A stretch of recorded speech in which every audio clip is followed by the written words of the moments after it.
Prognosis generally for the mother is good, but we have significant risks to the fetus. Pruritus usually improves within 48 hours of delivery, but if cholestasis persists beyond 3 months, we have to reconsider the diagnosis, because the maximum time limit for the lab abnormalities to disappear is from 4 to 8 weeks. There is a predisposition to postpartum hemorrhage, as I said. Intrahepatic cholestasis may recur in subsequent pregnancies and with the use of oral contraceptive pills. I told you that we have significant risks to the fetus in terms of preterm delivery, meconium staining of amniotic fluid, fetal bradycardia, distress, and loss. In terms of SLE, there is increased risk of spontaneous abortion, intratransfetal death, and growth retardation, as well as preterm birth. Most fetal losses occur beyond 37 weeks, and we have a consensus that patients with intrahepatic cholestasis of pregnancy, their pregnancy should be terminated at 37 weeks to decrease the chance of stillbirth, taking into consideration the avoidance of the risks of prematurity. Delivery before 36 weeks should be considered for severe cases. If bile acid level is more than 100 micromole per liter, or the patient is jaundice, or there is suspected fetal distress. Our patient was delivered at 31 weeks due to fetal growth retardation and worsening pruritus. Her itching and liver functions improved after delivery, but did not completely normalize. Azathioprine was suspected at the cause, and it was stopped, and the liver functions normalized after stopping azathioprine. It was stopped temporarily and reinstituted later on at a lower dose. So the final diagnosis of our case was combined intrahepatic cholestasis of pregnancy and azathioprine-induced liver damage. Take-home messages: liver disease with pregnancy can have devastating complications for the mother and the fetus. Diagnostic and therapeutic decisions should take the safety of the mother and the fetus into consideration. Do not stop immunosuppressives like steroids and azathioprine during pregnancy as long as they are indicated. Multidisciplinary management is essential to improve the outcome. Thank you so much. Thank you so much, Professor Mahmoud Abdu, for this elegant presentation. And now let us come to the next topic, drug-induced liver injury, a topic very important, but it's always hidden. And sometimes we are not aware about one of the most common problems that we face in the field of hepatology in patients having cholestasis. This topic will be covered by Professor Muhammad Saeed, Professor of Tropical and Endemic Medicine. Professor Muhammad Saeed, welcome. Thank you, Mr. Chairman. I thank my dear Professor Dr. Rabab Fouad and Dr. Maïs Al-Razzi, and I thank Dr. Sarab Zakaria for his invitation to share in this conference.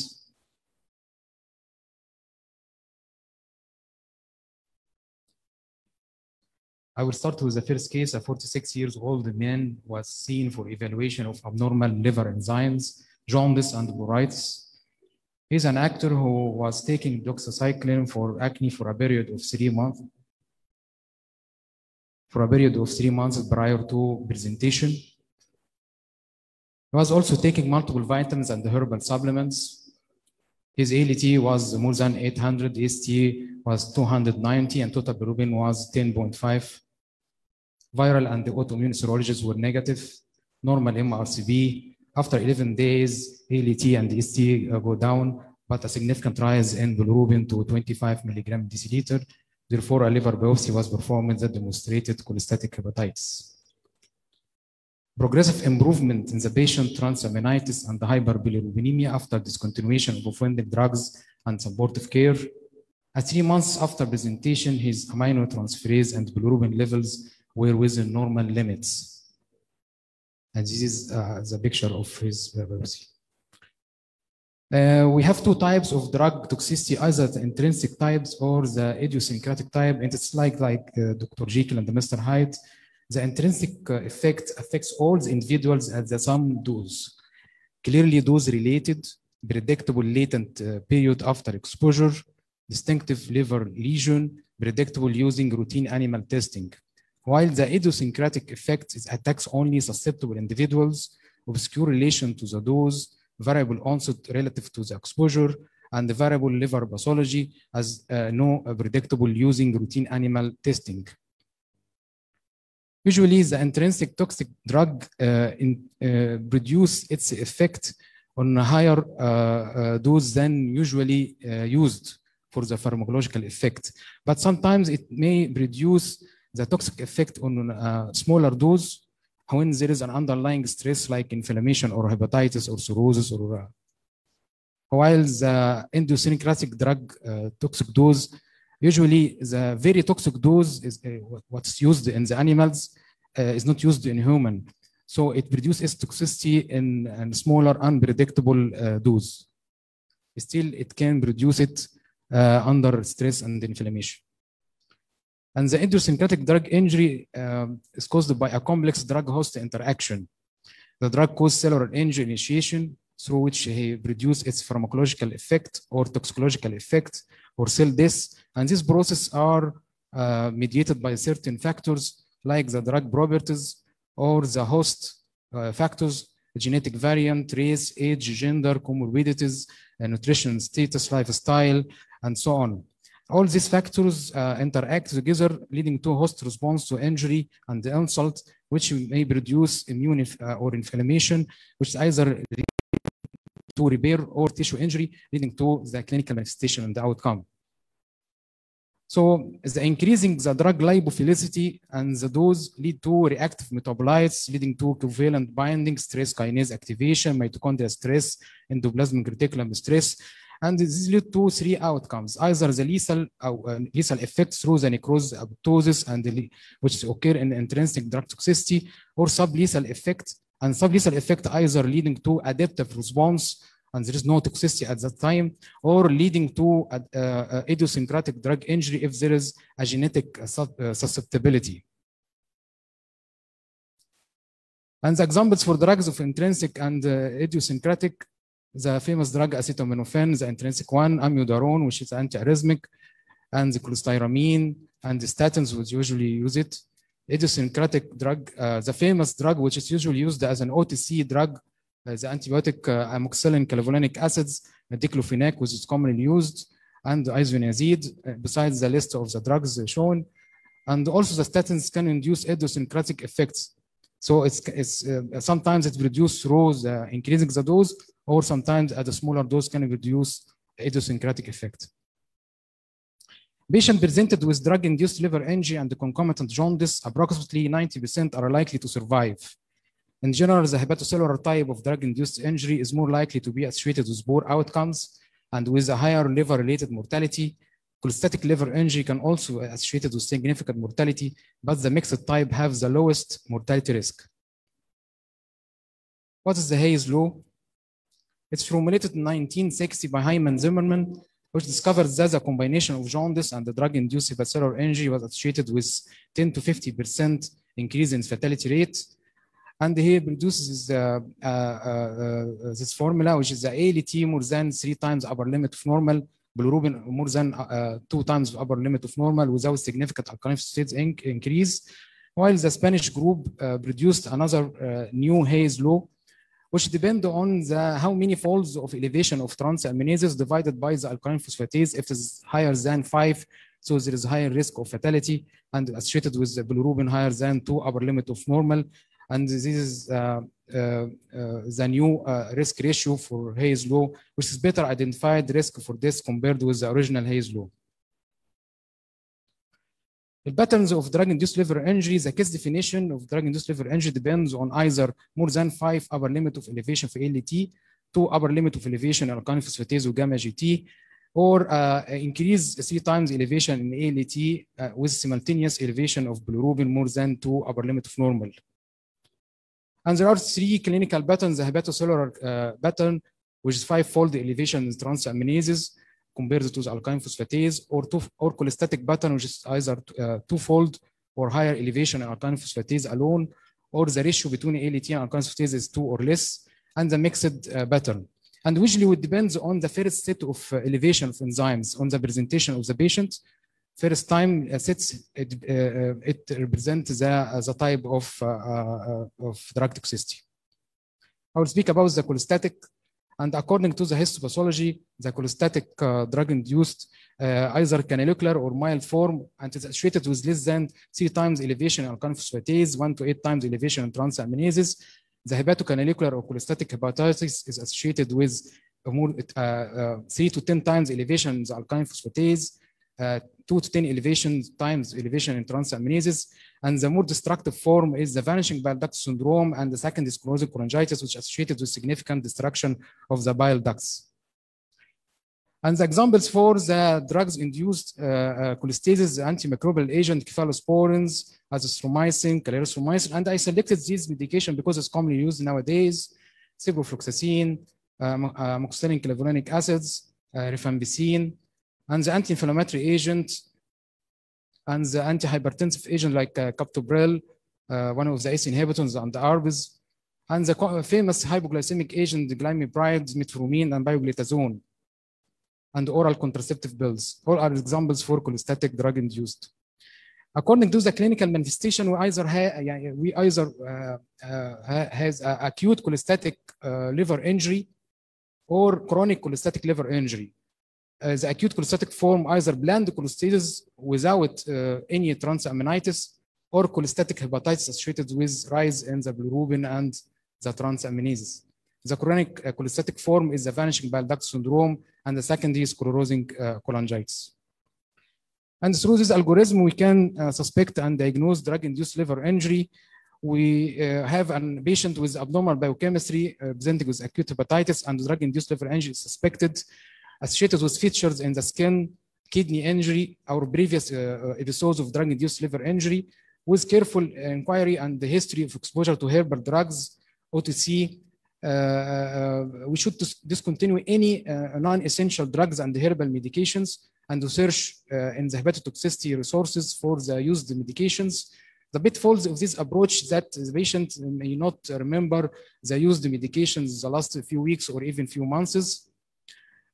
We should calculate the biochemical pattern of liver injury, whether it is hepatitic form or mixed or cholestatic form. Then search for alternative causes: viral hepatitis, alcoholic exposure, hepatic ischemia, autoantibodies for autoimmune hepatitis, or any biliary obstruction. And consider liver biopsy if there is negative or incomplete dischallenge. If we stop the medication and there is no improvement in the toxicity, we should consider liver biopsy, or if there is an associated chronic manifestations of liver disease. General measures, a most important initial step in terms of management of suspected drug-induced liver injury is to discontinue the implicated agent. A specific therapy may use cholestyramine as a chelating agent. We use carnitine administration. We use N-acetyl cysteine. We use also deoxycholic acid. I will present a second case which prepared by my colleague, Dr. Sharif Musa. 41 years old female patient presented with fever, cough, and weight loss. Chest X-ray showed bilateral upper lobe infiltrate. Sputum culture is positive for TB. Baseline laboratory values showed normal liver functions. And after starting of intensive phase of 4 antituberculous medication, INH, rifampicin, pyrazinamide, and sambuetol, the patient was clinically responding. And 26 days later, she suffered from anorexia, abdominal pain, vomiting, and rise in the bilirubin and the transaminases and alkaline phosphatase. What would you do now? We'll pass through the algorithm for the suspected drug-induced liver injury. We search for the resources about the used medications, and usually we have an isoniazid, rifampicin, and pyrazinamide. Any one of them associated the risk of hepatotoxicity in about 2 to 28%. We search for or calculate the biochemical pattern, whether it is hepatic or mixed or cholestatic. Then we search for other alternative causes. We don't always blame the drugs, try to exclude other causes. And the prompt withdrawal of offending medications, the most critical intervention in managing of drug-induced liver injury in all the societies. And usually we stop the medication if we have an ALT elevation more than 5 times upper limit of normal without symptoms, or more than 3 times upper limit of normal with symptoms. What about the reintroduction of regimen? Sorry, the antituberculous drugs were stopped, and all labs turned normal after 3 weeks. Now we introduce again the antituberculous medication. How can we introduce it? Either we wait until more normalization of enzymes, and the American Society, Thoracic Society recommend the decrease in ALT only beyond 80, but it's better to be normal. And we start either by two regimens, either concomitant introduction or staggered introduction. Staggered introduction, it means we start with one drug, either incremental, one drug in a small dose and increasing the dose gradually, or one drug in full dose, then we add another drug. Then concomitant introduction, we reintroduce all the hepatotoxic medications. But this policy is associated with high risk of free toxicity, so it's better to use the incremental or sequential reintroduction of the antituberculous medications. But then we put an alternative antituberculous regimen or second lines. Now I describe 3 patterns of drug-induced toxicity. There is a special phenotype or specific phenotype, drug-induced autoimmune hepatitis, which should be differentiated from the genuine autoimmune hepatitis. The drug-induced autoimmune hepatitis like injury, mainly in females, majority present with acute onset associated with hypersensitivity, temporal relationship with the drug is positive, is usually not associated with genetic predisposition, concurrent autoimmune disease is unusual, cirrhosis at presentation is unlikely, and management responding to corticosteroid and stopping the offending drug. Relapse of the after drug withdrawal is rare, progression in cirrhosis to cirrhosis is rare, and survival is excellent. So this is to how to differentiate between the drug-induced autoimmune hepatitis and autoimmune hepatitis is a genuine disease. And the example for these toxicities like a definite association like minocycline, infliximab, adalimumab, which is commonly used as a biological therapy in inflammatory bowel disease, probable association isoniazid and diclofenac and statins, and there are possible association. All the medication used recently in the treatment of hepatocellular carcinoma, the checkpoints inhibitors, are associated with some degree of autoimmune-like action. All these medications has an incidence of drug-induced autoimmune hepatitis. And we usually use the prednisolone in 0.5 to 1 milligram per kg dose. If there is a response, we taper the steroid and check with the response. If there is no relapse, so it is drug-induced liver injury, we avoid this drug in future. If there is a relapse, so it's definite autoimmune hepatitis, we resume to the treatment of autoimmune hepatitis. If there is no response to corticosteroid, we should search for another alternative. In summary, drug-induced liver injury is one of the most challenging liver disorders faced by hepatologists because of the myriad of drugs used in clinical practice, available herbs and dietary supplements with hepatotoxic potential, the ability of the condition to present with a variety of clinical and pathological phenotypes, and the current absence of specific biomarkers. This makes the diagnosis of drug-induced liver injury is an uncertain process requiring a high degree of awareness of the condition and the careful exclusion of alternative etiologies for liver disease. Thank you. Thank you, Dr. Mohammed, for showing us this challenge and this dilemma in differentiating the transaminitis syndrome with hyperbilirubinemia. Now we'll shift to the next speaker. He was supposed to be Dr. Ibrahim Naguib, discussing the autoimmune liver disease. He apologizes because of this COVID era. He has been to the hospital following patients. So kindly, Dr. Unnaya Tantawi, our lecturer of endemic medicine, she shared with him preparing this presentation and will give a presentation about the autoimmune cholestatic liver disease. Thank you.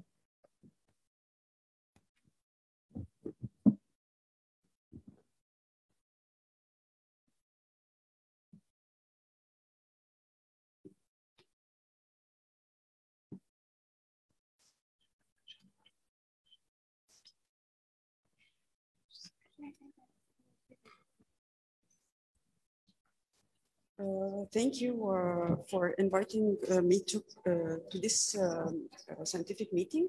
I'd like to thank the organizing committee, and I'd like to thank Professor Rabab and Professor Maisa for the continuous support.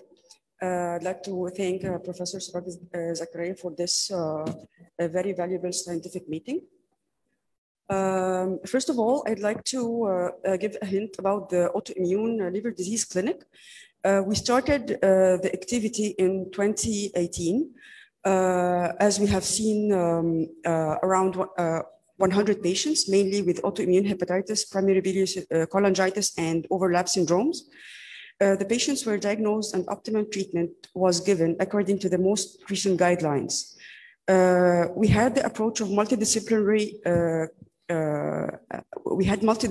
approach with other specialties concerned with autoimmune diseases, as in dermatology, rheumatology, ophthalmology, and pathology departments in Qasr Al-Ain.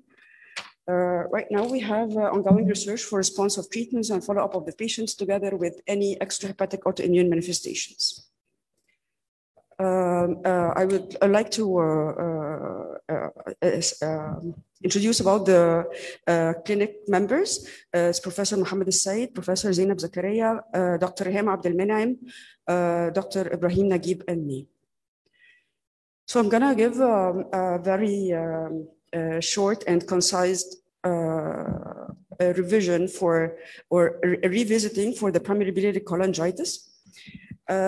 It's formally known as primary biliary cirrhosis. It's an important but uncommon disease that predominantly affects women, 9 to 1 ratio to males. The factors leading to this disease initiation are not well understood. Environmental influences interacting with immunogenetic, epigenetic risk favoring chronic immune-mediated biliary epithelial injury with subsequent cholestasis, ductopenia, progressive biliary fibrosis, mainly in the small ducts of the biliary tract. The characteristics of primary biliary cholangitis are cholestasis, a serologic reactivity to anti-mitochondrial antibody or anti-nuclear antibody, histologic evidence of chronic non-suppurative granulomatous lymphocytic small bile duct cholangitis.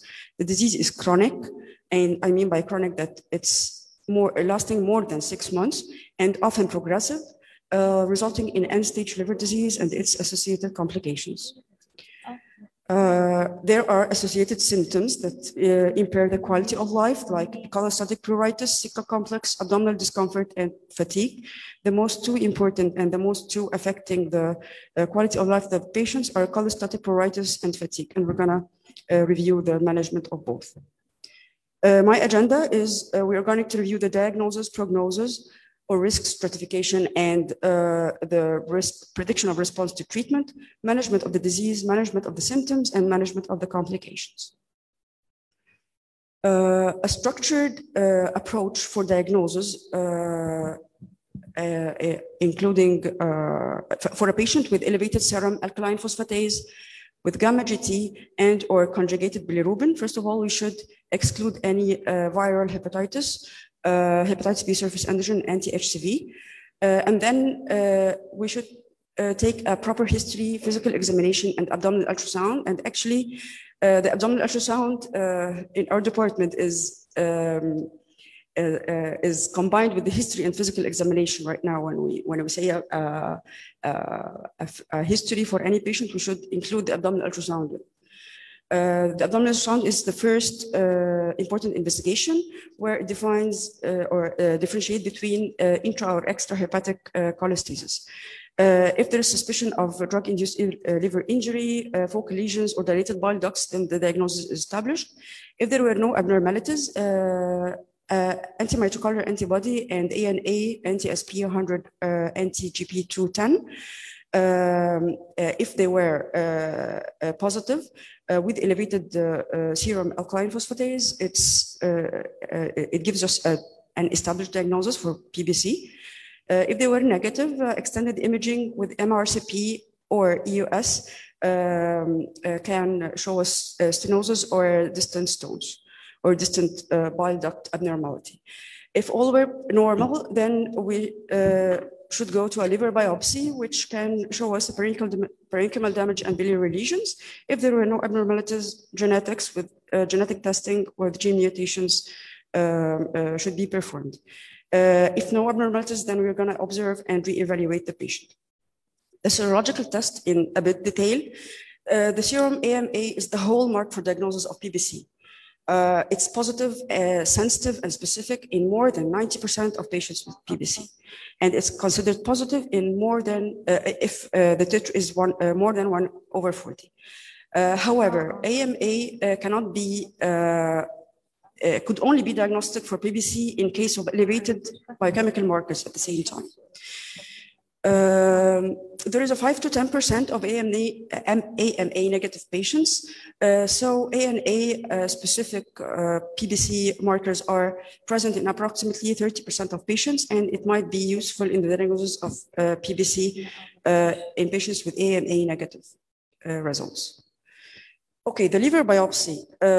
It should be performed only when the diagnostic steps summarized above have not revealed a cause. And the EASL 2017 and the ASLD of 2018 recommends against liver biopsy for diagnosis of PBC, unless the PBC-specific antibodies are absent, coexistent autoimmune hepatitis or NASH, or other usually systemic comorbidities are present.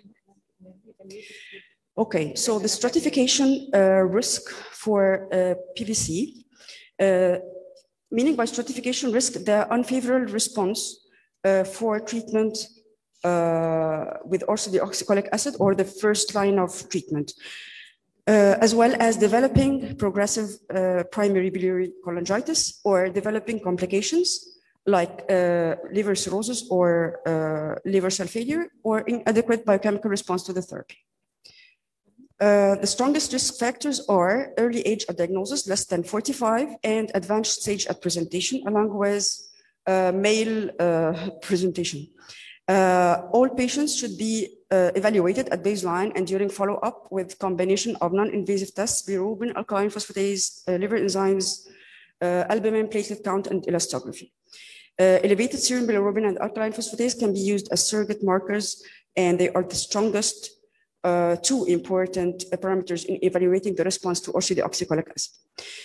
This biochemical response, it is measured after 12 months of initiation of ursodeoxycholic acid. However, there are some studies which say that we can follow up after 6 months with the same image that we can get after 12 months. Paris 1 to 2 criteria are recognized as simple, easy to use, robust selection tools for diagnosis of or prediction of response. Paris 1 after 12 months of treatment, of initiation of treatment with ursodeoxycholic acid, when alkaline phosphatase is more than or equal 3 upper limit of normal, or AST more than or equal to upper limit of normal, or bilirubin more than 1 milligram, then this patient can be diagnosed as having unfavorable response, and we should think of introducing the second line or searching for another cause.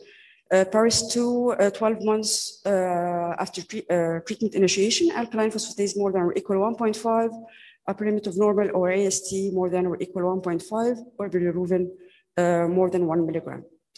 Treatment. Therapies should be directed to slow the disease progression, or treat the symptoms, or treat the complications. There are 2 licensed indications or 2 licensed drugs, the ursodeoxycholic acid and the obeticholic acid. It's recommended for the ursodeoxycholic acid is recommended for all patients with PBC. The mechanism of action, it is a secretagogue cytoprotective. The dose is 13 to 15 milligram per kg per day, and it's very safe with very minimal side effects, and it is not considered teratogenic. The obeticholic acid, if there was inadequate response to ursodeoxycholic acid, is approved for patients in combination with ursodeoxycholic acid or monotherapy in those intolerant to ursodeoxycholic acid. The initial dose is 5 milligram, and dose titration to 10 milligram according to the tolerability as 6 months. However, those patients should be followed for liver functions, because in some cases there were liver decompensation was noticed, and severe pruritus as a side effect. Unlicensed indications like budesonide and bezafibrate, both in combination with ursodeoxycholic acid. However, a recommendation for therapy cannot be made because of they are under trials, and the results are yet to be published. Management of symptoms should be continuously evaluated rather than an ad hoc basis. It's important to reevaluate symptoms. The symptoms of PBC do not correlate with disease severity and do not improve with approved first line or second line therapy. As we said before, the pruritus markedly impacts quality of life. There are local treatment like emollients, oatmeal extract, cold water, psychological interventions, and medical treatment. There are many lines. The first line is bile sequestrants, cholestyramine, and great attention should be given that it should be taken 2 to 4 hours before or after other medications because they interfere with intestinal absorption. Rifampicin is useful second line. However, attention to hepatotoxicity and hemolysis should be given. Oral opiate antagonists like naltrexone and lamifene are used as third line therapy. SSRIs and gabapentin can be empirically used for treatment of pruritus, and liver transplantation can be the last resort for those patients in persistent and intractable pruritus, where this is an indication for liver transplantation in cases with PBC. Fatigue, it's frequently reported, over 50%, and significant cause of quality of life impairment.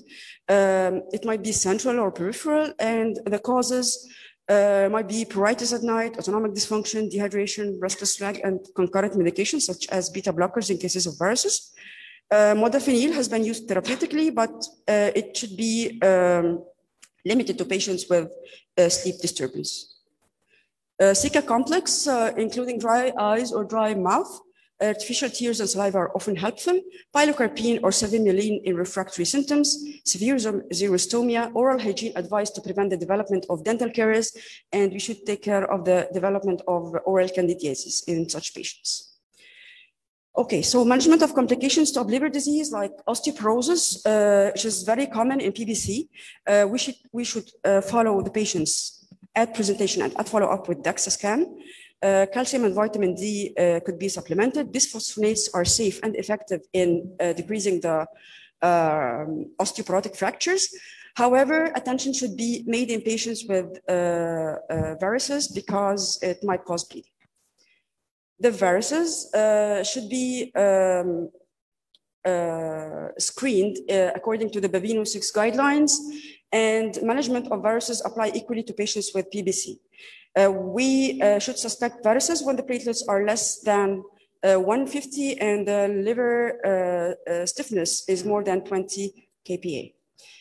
Other complications, hepatocellular carcinoma, although it's 0.3%, 0.3 patients in 100 patients, but there is suspected HCC can occur after cirrhosis. So HCC surveillance according to EASL guidelines is indicated. Liver transplant for complications of cirrhosis when there is elevated bilirubin more than 3 or MELD score more than 15 and resistant pruritus. My take-home message is we should exclude alternate etiologists for cholestasis, abdominal ultrasound as baseline assessment. Also, the oxycholic acid at 13 to 15 milligram per kg per day is recommended for first-line use in all patients with PBC. Risk stratification using biochemical response indices following 1 year of orthodeoxycholic acid therapy. Evaluation of symptoms, particularly pruritus, Sika complex, and fatigue, and they should have their own treatment and our own attention because they really impact the quality of life of the patients. We should maximize the opportunity for all patients if they are indicated for liver transplantation as putting them in for the list of liver transplantation. And we should give an attention for prevention of osteoporotic bone fractures. All patients with PBC should have risk assessment for osteoporosis by DEXA, and treatment with bisphosphonates is recommended. Thank you.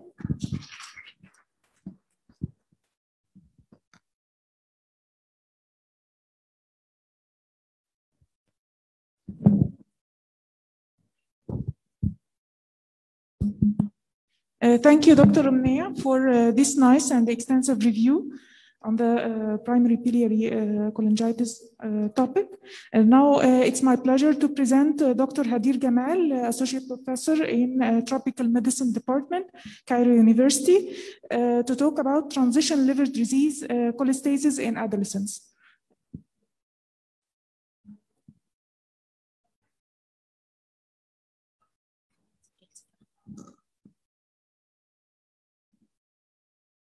My topic for today is about cholestasis in adolescents.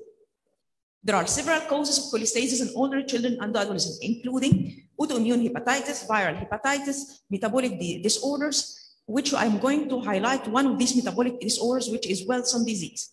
So I'm going to highlight Wilson disease as a cause of cholestasis in adolescents through 2 case presentations. And as the main title of this session is updates in cholestasis, so I will end up with updates in Wilson disease.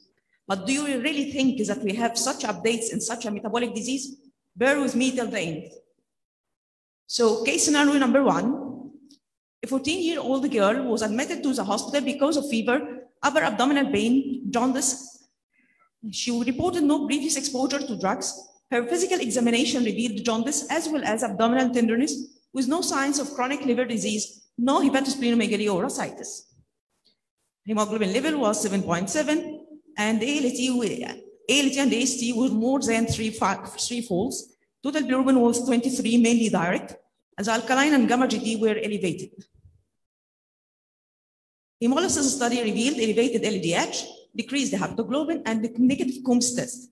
Abdominal ultrasonography showed intrahepatic vesicle dilatation, a thickened gallbladder wall, and several variable sized stone. The common CBD was, the common bile duct was dilated up to 13.5 millimeter. ERCP was performed and numerous pigmented black stones were removed. However, bilirubin level partially improved, although no evidence of biliary obstruction, and still abnormal liver function test findings were noted.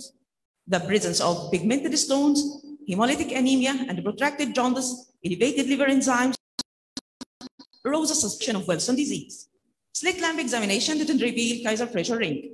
The patient's ceruloplasmin level was low, and the 24-hour generic cover was 305, which was doubled after depenicillamine challenge test. Liver biopsy had showed that chronic intrahepatic cholestasis, interface hepatitis, and portal space lymphocytic plasma cell infiltration with granulocyte infiltration.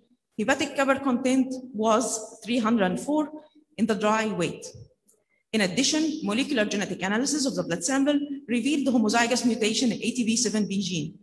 Considering these results, the diagnosis of Wilson disease was established.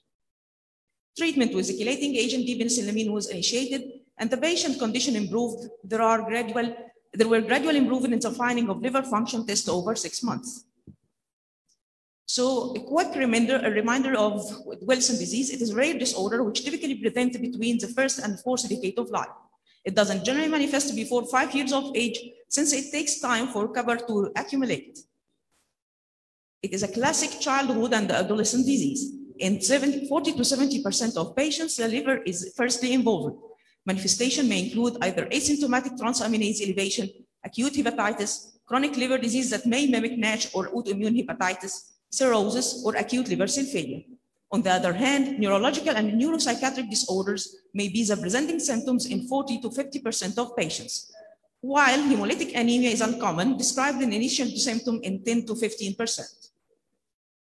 But we wish that Wilson disease is that straightforward. It is quite challenging in the diagnosis. Why this? Because Wilson disease is a rare disease. The diagnosis is often delayed. The mean delay from the symptom onset to the diagnosis is around 2 years. And the clinical features is highly variable even between 2 siblings. And the problem is compounded by the lack of a single reliable diagnostic test.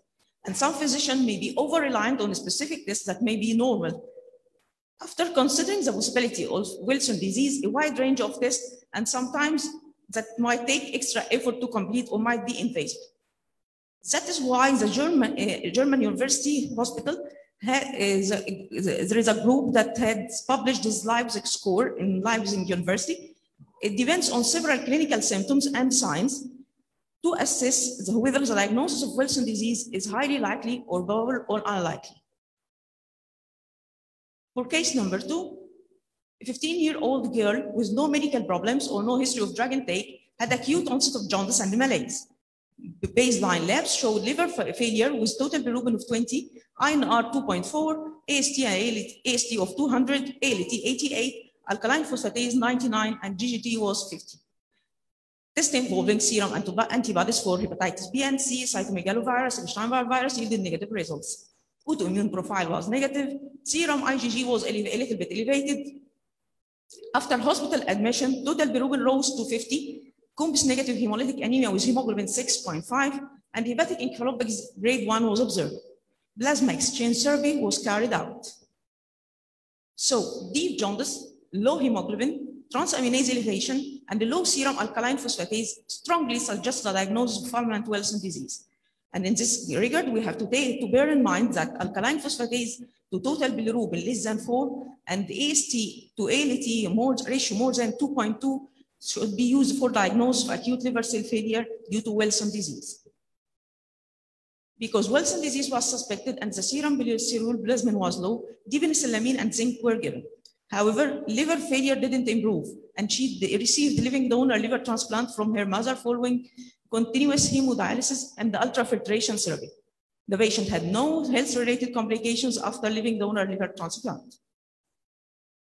But what are the challenges we are facing in diagnosis of Wilson disease in the setting of acute liver cell failure? Firstly, neurological symptoms and signs are problematic in the context of a patient with Wilson disease, given the majority of features in grade 1 and 2 can be seen in neurological presentation of Wilson disease without significant liver disease. Hepatologists should, however, be aware that tremors, drooling of saliva, and or dysarthria in an otherwise alert patient with acute liver cell failure are red flags for Wilson disease at any age. Kaiser-Fischer rings are present in more than half of the cases presenting with acute liver cell failure. However, the examination itself may be challenging in this situation. In addition, biochemical tests for Wilson can be misleading in the acute setting. The total serum copper, which is usually low at the time of diagnosis of chronic Wilson, might be likely high in the Wilson disease-related acute liver cell failure. Urinary copper may be also very high, and serum ceruloplasmin, which is an acute phase reactant as well, may be normal or raised. It should be noted that the calculation also of non-ceruloplasmin copper bound may be inaccurate.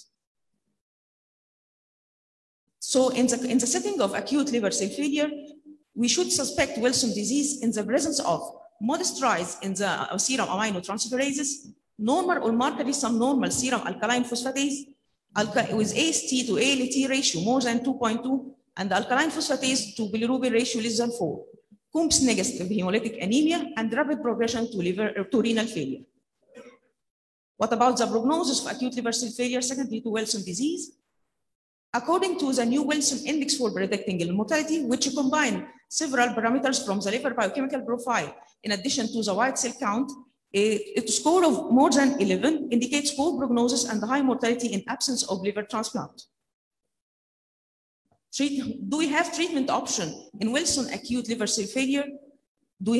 Is there a role for supportive therapy, plasmapheresis, hemodialysis? The Japanese group has published this study 4 years ago about the role of plasma exchange and chelator therapy that could rescue the acute liver failure due to Wilson without liver transplant. This study included 4 patients. 3 of them were having new Wilson score more than 11. 2 cases with the liver transplant received the plasma exchange and the continuous hemodialysis and ultrafiltration. 2 cases without liver transplant obtained the stable status by plasma exchange, blood infusion, coagulation factor replacement, given the unavailability of the donor. So plasma exchange therapy for Wilson disease with acute liver cell failure was effective and important as a bridge to liver transplant, and could either delay or prevent the need for liver transplant. Continuous hemofiltration combined with or following plasma exchange was also important in the treatment of acute liver cell failure with hepatic encephalopathy, as it excludes the toxic metabolites that damage the brain and control body fluid volume. Chelators such as diphenoxylamine and zinc are effective even in patients with acute liver cell failure with encephalopathy. Therefore, the combination of these medication and the blood purification therapy might help avoiding the need for liver transplant. So concluding that, it is better to undergo liver transplant for Wilson disease patients with new Wilson index score more than or equal to 11. However, there is a possibility of remission by plasma exchange and medical therapy even without liver transplant. So what about the updates in Wilson disease? Regarding the non-invasive liver assessment, the use of FibroScan cutoff 6.6 kilopascal is considered as a threshold value that could differentiate between mild and moderate fibrosis. A value of more than 8.4 determines severe fibrosis. Gene therapy. Most ATP7B is expressed in hepatocytes. The gene therapy approach aims to restore the hepatic metabolism of copper at a very early stage before the onset of liver or neurological signs. So early animal studies involving the transduction of new ATP7B gene via human immune deficiency virus-derived lentivirus vector have been promising. Recently, the lentivirus vector appeared to have been supplanted by a smaller and more efficient parvovirus called the recombinant adenovirus-associated virus. Injection of this mini gene resulted in improvement in serum ceruloplasmin, ALT, and urinary copper excretion, together with improvement of hepatic copper content and increased expression of hepatic ATP7B.